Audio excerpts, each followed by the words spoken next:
Ivrea është një zonë afër Torinos, është një qytet afër Torinos me gati 25.000 banor.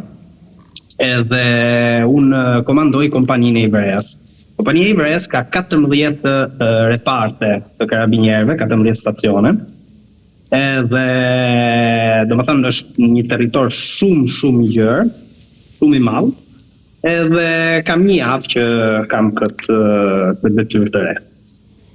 Një javë që drejtoni, si funksionon aty, është surprizë, emërohesh, apo janë shkallë, si ndodh? Sepse për të gjithë ata që komentonin, thoshin, wow, ishte shumë e habi, po flas për ata që jetonin në Itali dhe e njihnin zonën.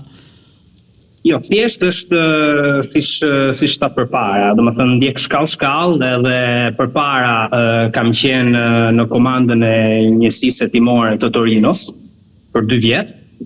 Edhe përpara akoma kam qenë Alcamo, kam komanduar njësinë operative dhe të ndërhyrjes shpejt të Alcamos në Sicili, në Trapanik. Armir, po ju jeni shumë i ri, ju jeni 94. Kur i keni bërë gjithë të gjëra? 94. Jam 31 vjet, po.